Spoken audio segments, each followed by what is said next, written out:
भारतीय नागरिक सुरक्षा संहिता 2023 का सेक्शन 480 इस वीडियो में हम लोग समझेंगे। सेक्शन 480 कहता है व्हेन बेल में B taken in case of non bailable offence. CrPC के सेक्शन 437 में ये चीज़ आपको मिलेगा। देखिए ये कह रहा है कि नॉन बेलेबल ऑफेंस के केस में बेल कब मिलेगा। बेलेबल ऑफेंस के केसेस हम लोग सेक्शन 478 ऑफ BNSS में हम लोग देख चुके हैं।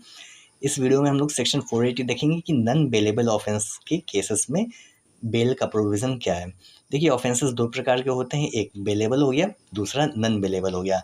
किन ऑफेंसेस को कहा जाएगा बेलेबल एंड किन को कहा जाएगा नॉन बेलेबल, ये जानने के लिए हमें BNSS के सेकेंड शेड्यूल में देखना पड़ेगा। वहाँ पर मेंशन है कौन से ऑफेंसेस को बेलेबल कहा जाएगा, कौन से ऑफेंसेस को नॉन बेलेबल कहा जाएगा। तो अकॉर्डिंगली हम लोग प्रोविज़न देखेंगे। बेलेबल ऑफेंस का प्रोविज़न देख चुके हैं, यहाँ पर नॉन बेलेबल ऑफेंस का प्रोविज़न देखेंगे। देखिए किसी भी पर्सन को अगर वो एक्यूज्ड है और उसके ऊपर इल्ज़ाम लगा हुआ है कि वो किसी भी प्रकार का नॉन बेलेबल ऑफेंस कमिट किया हुआ है, ठीक है, एक्यूज्ड है और वो सस्पेक्टेड है कि वो नॉन बेलेबल ऑफेंस कमिट किया है और उसके बाद उससे अरेस्ट कर लिया गया है। अरेस्ट कहिए या डिटेन कहिए एक ही बात है। उससे अरेस्ट कर लिया गया है without warrant by an officer in charge of a police station. Police officer के द्वारा उससे अरेस्ट कर लिया गया है या उसे कोर्ट के सामने पेश किया गया है, लेकिन वो कोर्ट हाई कोर्ट या कोर्ट ऑफ सेशन नहीं होगा। मतलब ये जो प्रोविज़न हम लोग देखेंगे वो हाई कोर्ट या कोर्ट ऑफ सेशन से नीचे वाले कोर्ट का प्रोविज़न हो रहा है। High court and court of session का प्रोविज़न हम लोग डिफरेंट सेक्शन में देखेंगे। डिफरेंट सेक्शन में मेंशन है। इस सेक्शन में जिस कोर्ट की बात हो रही है वो हाई कोर्ट नहीं है एंड कोर्ट ऑफ सेशन भी नहीं है। इसके अलावा जो भी कोर्ट है जैसे चीफ जुडिशियल मजिस्ट्रेट का कोर्ट हो गया या जुडिशियल मजिस्ट्रेट सेकंड क्लास का कोर्ट हो गया, इन कोर्ट्स की बात की जा रही है, ठीक है। तो कोई भी पर्सन एक्यूज्ड है, सस्पेक्टेड है कि उसने किसी प्रकार का नॉन बेलेबल ऑफेंस कमिट किया है और उसे अरेस्ट कर लिया गया है पुलिस ऑफिसर के द्वारा या उसे कोर्ट के सामने पेश किया गया है, लेकिन वो कोर्ट हाई कोर्ट नहीं होना चाहिए और कोर्ट ऑफ सेशन नहीं होना चाहिए, तो उसे बेल पर रिलीज किया जा सकता है। तो डिफरेंस क्या हुआ, सेक्शन 478 भी तो यही कहता है कि कोई भी पर्सन जो बेलेबल ऑफेंस कमिट किया है उसे बेल पर रिलीज कर दिया जाएगा। सेक्शन 480 भी यही बात कहता है कि कोई भी person non bailable offence commit किया है उसे भी रिलीज कर दिया जाएगा। तो यहाँ पर ध्यान दीजिए, यहाँ पर ये वर्ड में नॉन बेलेबल ऑफेंस के केस में यूज़ हुआ है, लेकिन बेलेबल ऑफेंस के केस में शैल का यूज़ हुआ है। शैल मतलब हो गया एकदम कंपलसरी, उसको रिलीज करना ही करना है, लेकिन में डिस्क्रिशन हो जाता है, वहाँ पर कोर्ट का डिस्क्रिशन बढ़ जाता है। वहाँ पर कोर्ट बहुत सारे फैक्टर्स को देखेगी उसके बाद रिलीज करेगी, लेकिन रिलीज किया जा सकता है। किन सिचुएशन में रिलीज नहीं किया जाएगा वो आइए हम लोग फर्दर देखते हैं। किसी भी पर्सन के अगेंस्ट में रीजनेबल ग्राउंड अगर बनता है कि उसने कोई ऐसा ऑफेंस कमिट किया है जिसकी सज़ा या तो डेथ पेनल्टी हो या लाइफ इम्प्रिजनमेंट हो, उम्र कैद हो या मृत्यु की सज़ा हो, ऐसा ऑफेंस कोई कमिट किया है तो उसे रिलीज़ नहीं किया जाएगा, ठीक है। ये एक सिचुएशन हो गया। एक और सिचुएशन आता है जहाँ पर उस पर्सन को रिलीज़ नहीं किया जाएगा अगर उस पर्सन ने कॉग्निजेबल ऑफेंस कमिट किया है। I repeat, cognizable offence commit किया है प्लस कॉग्निजेबल ऑफेंस के साथ साथ वो पहले भी किसी ऑफेंस के लिए कन्विक्ट हो चुका है, उसका दोष सिद्ध हो चुका है, कोर्ट ने मान लिया है कि उसने पहले अपराध किया है, ऑफेंस कमिट किया है और वो जो ऑफेंस था ना, ऑफेंस की सज़ा या तो डेथ पेनल्टी हो, डेथ सज़ा हो या इम्प्रिजनमेंट फॉर लाइफ यानी उम्र कैद हो या ऐसा इम्प्रिजनमेंट जो 7 साल या उससे अधिक का हो। कहने का मतलब है एक लाइन में कहे तो किसी भी पर्सन को नहीं छोड़ा जाएगा अगर उसने प्रेजेंट में कॉग्निजेबल ऑफेंस कमिट किया है और प्रीवियसली ऐसा ऑफेंस कमिट किया है जिसकी सज़ा डेथ पेनल्टी है, लाइफ इम्प्रिजनमेंट हो या इम्प्रिजनमेंट 7 साल या उससे अधिक हो, उसे नहीं छोड़ा जाएगा। ये हो गया दूसरा सिचुएशन। एक और तीसरा सिचुएशन आता है ये जहाँ पर उसे नहीं छोड़ा जाएगा उस पर्सन को अगर प्रीवियसली, प्रेजेंट की बात नहीं हो रही है, पहले उसने कोई ऑफेंस कमिट किया है और वो सिद्ध भी हो चुका है कि हाँ उसी ने ऑफेंस कमिट किया है, कोई गड़बड़ी नहीं है, वही दोषी है, उससे कन्विक्ट किया गया है, 2 और मोर ओकेजन्स, 2 या 2 से अधिक ओकेजन में उसे, मतलब पहले कम से कम 2 बार उसे सज़ा दे दी जा चुकी है, यानी 2 बार सिद्ध हो चुका है कि उसने कोई ऑफेंस कमिट किया है, और उस ऑफेंस का नेचर होना चाहिए कॉग्निजेबल, ठीक है, कॉग्निजेबल होना चाहिए, और उसका सज़ा 3 साल से ज़्यादा या 7 साल से कम, 3 साल से ज़्यादा और 7 साल से कम, यानी उसकी सज़ा 3 साल और 7 साल के बीच में होना चाहिए, तभी उसे नहीं छोड़ा जाएगा। देखिए 3 इयर्स और more but less than 7 years, एकदम बिल्कुल क्लियर है, बीएनएसएस में दिया हुआ है। लेकिन सीआरपीसी में इसका लैंग्वेज थोड़ा सा कन्फ्यूजिंग था, उसमें लिखा था सीआरपीसी में 3 इयर्स और more but not less than 7 years, इसका मीनिंग कुछ क्लियर नहीं होता था। सीआरपीसी की बात कर रहे हैं, इसका मतलब सीआरपीसी कहता था कि 3 साल से ज़्यादा की सज़ा होगी लेकिन 7 साल से कम की नहीं होगी। तो भाई इसकी मीनिंग कुछ क्लियर नहीं हो रहा है, लेकिन बीएनएसएस एकदम क्लियर कर दिया है, नॉट को हटा दिया, यानी 3 साल से ज़्यादा और 7 साल से कम का। तो कहने का मतलब है पहला सिचुएशन कब उसे नहीं छोड़ा जाएगा, अगर सस्पेक्टेड है, प्रेजेंट की बात हो रही है कि प्रेजेंट उसने जो भी ऑफेंस कमिट किया है और ये रीजनेबल ग्राउंड बनता है कि उसने ऐसा कोई ऑफेंस कमिट किया है जिसकी सज़ा डेथ है या लाइफ इम्प्रिजनमेंट है, उसे नहीं छोड़ा जाएगा, फर्स्ट सिचुएशन। सेकंड सिचुएशन कब नहीं छोड़ा जाएगा, अगर उसने प्रेजेंट में कॉग्निजेबल ऑफेंस कमिट किया है। कॉग्निजेबल ऑफेंस क्या होता है, कॉग्निजेबल ऑफेंस वैसे ऑफेंसेस होते हैं जहाँ पर पुलिस ऑफिसर को अरेस्ट करने के लिए पुलिस ऑफिसर को किसी भी प्रकार का वारंट की ज़रूरत नहीं पड़ेगी, बिना वारंट के ही अरेस्ट किया जा सकता है, उसे कॉग्निजेबल कहा जाता है। तो प्रेजेंट में उसने कॉग्निजेबल ऑफेंस कमिट किया है, एंड प्रीवियसली पहले उसने एक ऐसा ऑफेंस कमिट किया है जिसके लिए उसे कन्विक्ट किया गया, उसे सज़ा दिया गया है, या तो डेथ का सज़ा दिया गया हो, या लाइफ इम्प्रिजनमेंट की सज़ा दिया गया हो, या 7 साल या उससे अधिक वाला सज़ा वाला ऑफेंस उसने कमिट किया हो। देखिए डेथ अगर दे दिया गया हो तो वो तो ज़िंदा ही नहीं बचेगा, लेकिन डेथ उसकी सज़ा हो लेकिन उसे डेथ अवॉर्ड नहीं किया गया है, बस सज़ा की बात हो रही है कि जो ऑफेंस वो कमिट किया है उस ऑफेंस का नेचर ऐसा है कि उसकी सज़ा डेथ हो सकती है, लाइफ इम्प्रिजनमेंट हो सकती है, या 7 साल से अधिक की इम्प्रिजनमेंट हो सकती है। और ठीक है, ये दूसरा सिचुएशन हो गया। तीसरा सिचुएशन में 7 साल से कम वाले इम्प्रिजनमेंट को भी रखा गया। यहाँ पर देखिए 7 साल से कम वाला, लेकिन 3 साल से ज़्यादा होना चाहिए, और कॉग्निजेबल ऑफेंस होना चाहिए, और 2 या 2 से अधिक ओकेजन में उससे कन्विक्ट होना चाहिए। तो ये थर्ड सिचुएशन हो गया। आई होप आपको समझ में आता होगा, क्लियर होता होगा। आइए फर्दर देखते हैं। अभी जो हम लोगों ने 3 सिचुएशन देखा, जिन 3 सिचुएशंस में उस पर्सन को, उस ऑफेंडर को, उस एक्यूज्ड को रिलीज़ नहीं किया जाएगा, उसके अलावा भी अगर 3 सिचुएशन फुलफ़िल हो रहा है, उसके अलावा भी उस पर्सन को रिलीज़ किया जा सकता है। अगर वो पर्सन या तो चाइल्ड है, या वो पर्सन वुमेन है, या वो सिक है, या वो इन्फर्म है। चाइल्ड मतलब कोई बच्चा हो गया, वुमेन मतलब कोई महिला, सिक मतलब बीमार आदमी है, इन्फर्म मतलब बहुत कमज़ोर आदमी है, हो सकता है बुज़ुर्ग आदमी है। इसलिए देखिए कुछ और एडिशनली आपको बता देते हैं। सीआरपीसी में कहा गया है वो चाइल्ड जो होगा वो 16 इयर्स ऑफ एज के अंडर का होगा, लेकिन बीएनएसएस में ये प्रोविज़न हटा दिया गया। बीएनएसएस में केवल चाइल्ड का यूज़ किया गया है और उसे रिलीज़ कर दिया जाएगा। अगर ये 4 कैटेगरी में से किसी भी कैटेगरी में वो पर्सन आएगा, वो एक्यूज़ड आएगा, तो उसे रिलीज़ कर दिया जाएगा उस पर्सन से बॉन्ड लेकर। बॉन्ड का मतलब होगा रिलीज़ किया जाएगा विदाउट श्योरिटी। बेल बॉन्ड में श्योरिटी का यूज़ होगा, बॉन्ड में श्योरिटी का यूज़ नहीं होगा, श्योरिटी नहीं आएगा। ठीक है, इसमें ये चारों में से एक, इस वीडियो के लास्ट में एक केस लॉ भी डिस्कस करेंगे, ये स्पेसिफिकली इस वुमेन वाले केस पर कि ठीक है। तो आइए फर्दर देखते हैं।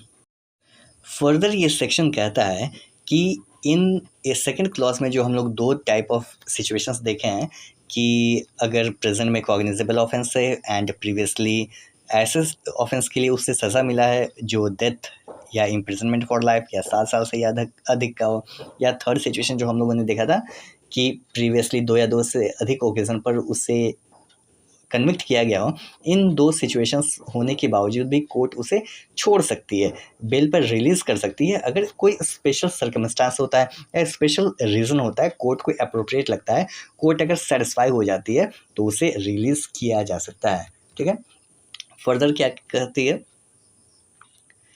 फर्दर प्रोवाइजो कहता है कि the mayor fact that the accused, अगर एक्यूज्ड जो पर्सन है, एक्यूज्ड पर्सन की ज़रूरत बस इतना ही है कि इन्वेस्टिगेशन के दौरान विटनेस उसे आइडेंटिफाई कर सकें, ठीक है। केवल इतना ही काम है एक्यूज्ड को अरेस्ट करने के लिए कि इन्वेस्टिगेशन के दौरान विटनेस उसे आइडेंटिफाई करें। ये कोई ग्राउंड नहीं बनेगा कि उसे रिलीज़ ना किया जाए, ग्रांट बेल ना दिया जाए, ये कोई ग्राउंड नहीं बनेगा। या पुलिस कस्टडी में वो 15 दिन से ज़्यादा है, for police custody beyond the first 15 days, तो ये भी कोई ग्राउंड नहीं बनेगा कि उसे बेल रिफ्यूज़ किया जाए। ये जो है ना police custody beyond the first 15 days, ये न्यू ऐड किया गया है, सीआरपीसी में ये नहीं था, बीएनएसएस में डाला गया। यानी ये दो सिचुएशन जो कहा है कि mayor fact that accused person may be required for being identified by witnesses during investigation or for police custody beyond the first 15 days shall not be sufficient ground for refusing to grant bail, ठीक है। Further प्रोवाइसो कहता है कि किसी भी person को, जैसे हम लोग ये देखे हैं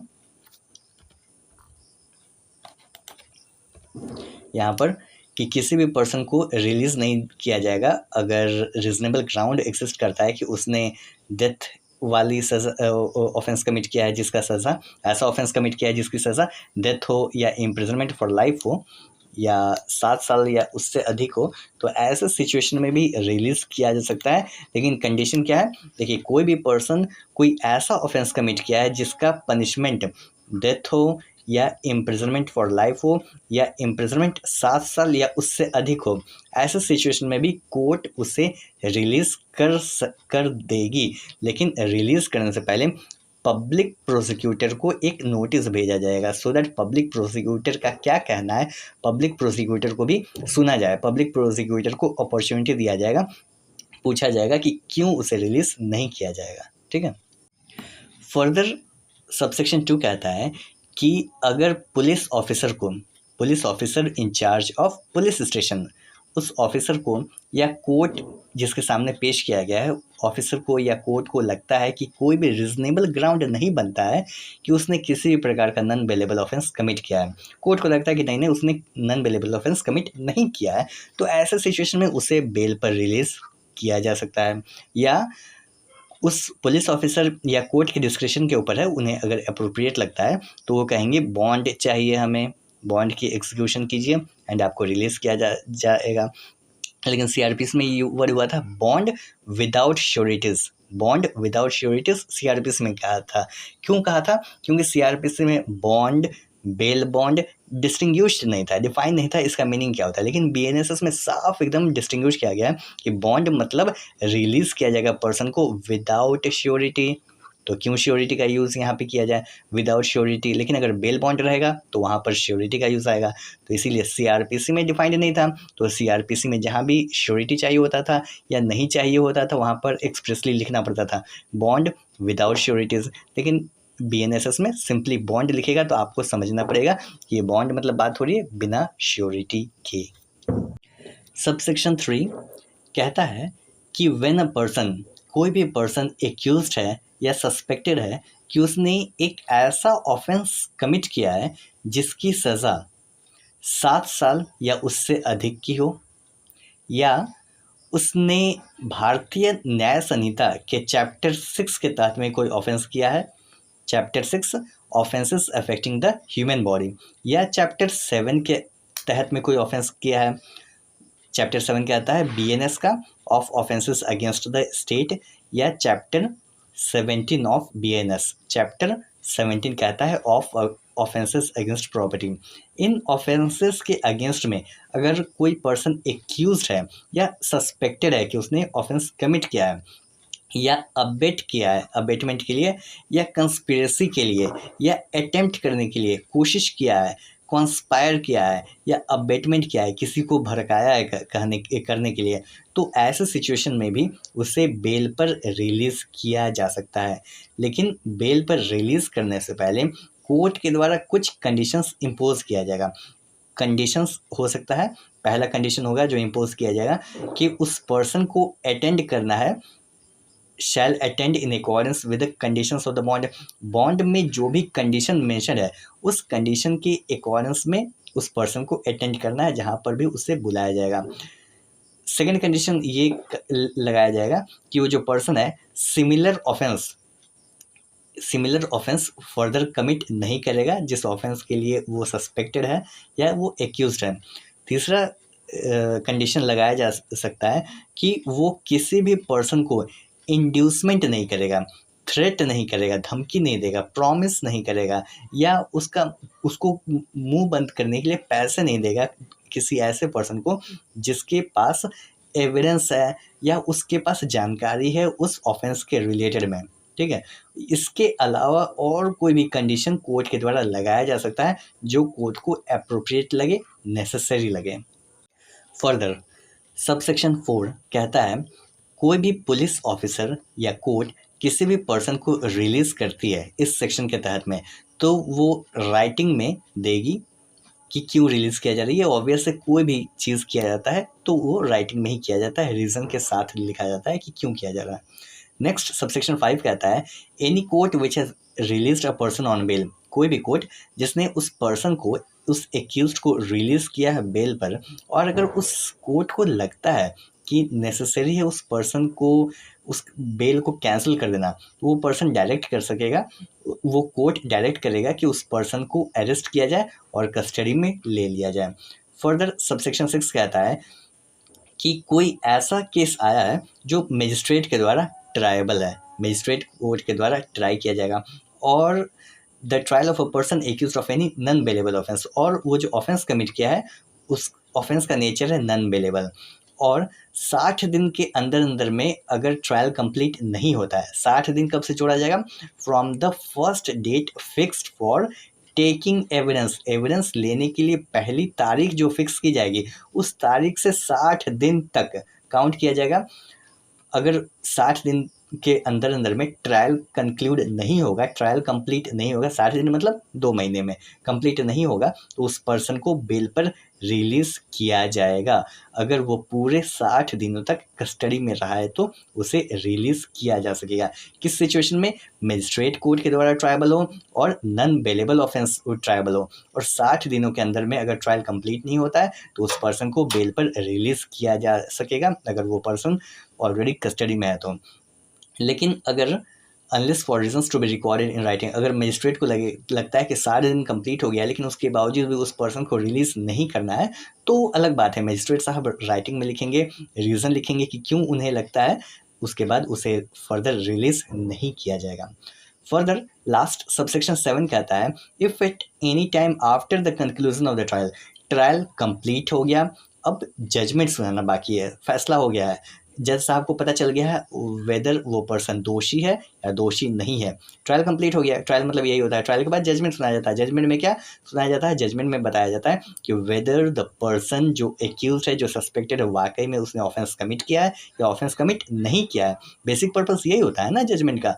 तो ट्रायल कंप्लीट हो गया, कंक्लूजन हो गया ट्रायल का, और अगर वो पर्सन, ट्रायल किस चीज़ का चल रहा है, ऐसा ऑफेंस का जो नॉन बेलेबल नेचर का है लेकिन अभी जजमेंट डिलीवर नहीं हुआ है, और कोर्ट को लगता है कि उस पर्सन, कोर्ट ये सेटिस्फाई हो गई है कि वो जो पर्सन है, जो एक्यूज्ड है, वो नॉट गिल्टी है, तो ऐसे सिचुएशन में वो पर्सन अगर कस्टडी में है तो उसे रिलीज कर दिया जाएगा बेल पर, और उससे बॉन्ड का एग्जीक्यूशन कराया जाएगा।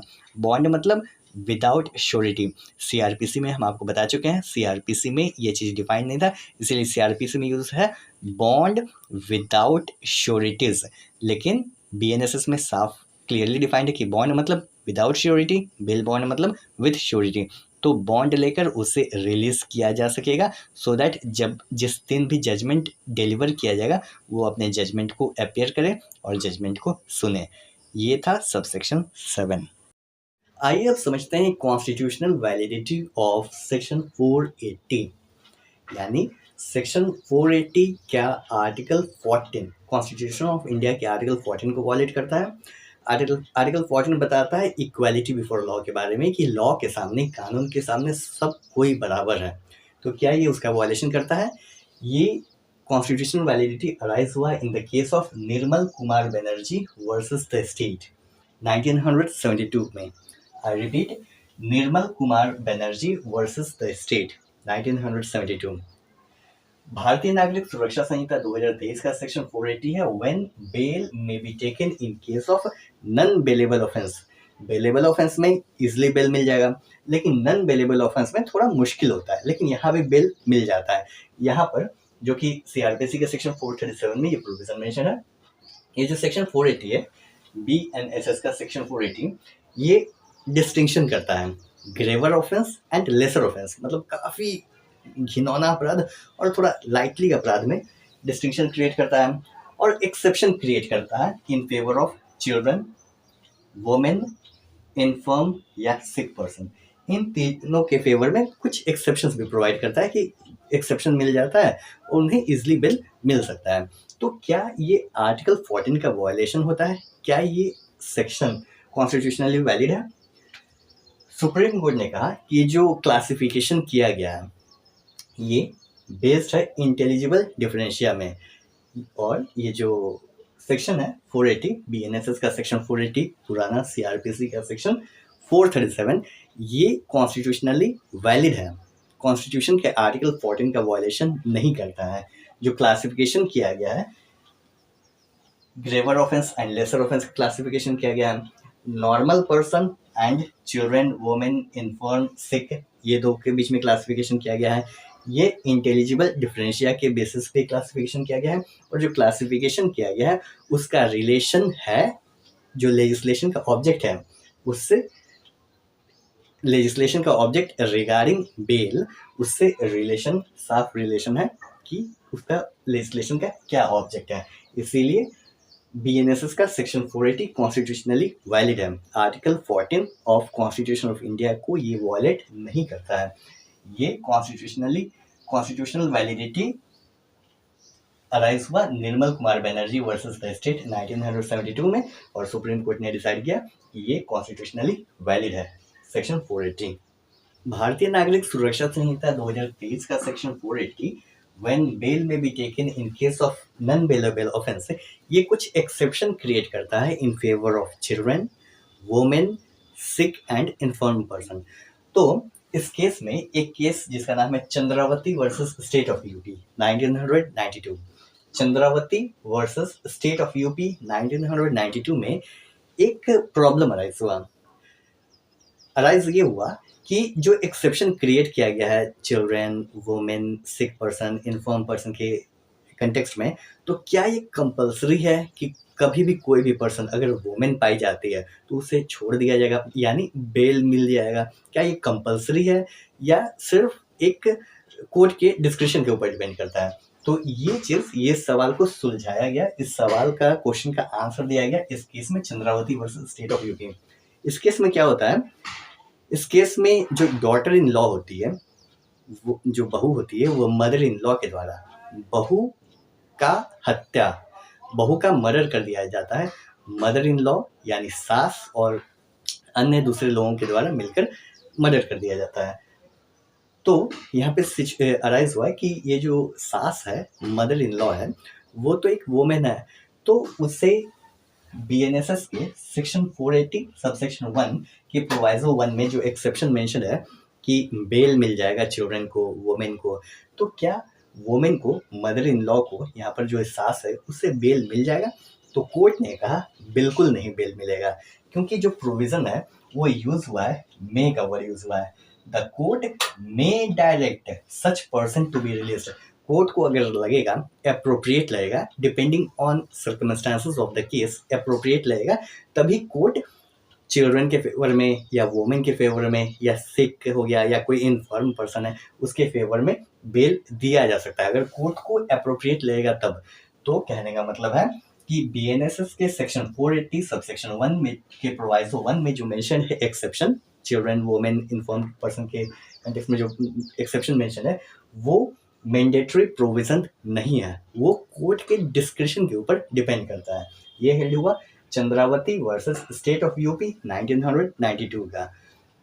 किस केस में, किस सेक्शन में आया प्रोविजन में? बीएनएसएस के सेक्शन 480 में, जो कि सीआरपीसी का सेक्शन 437 में मेंशन है, when bail may be taken in case of non bailable offence.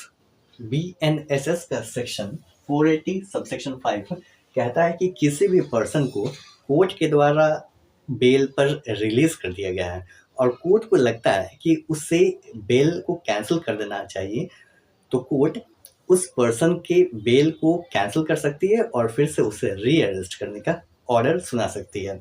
ये सबसेक्शन 5 कहता है।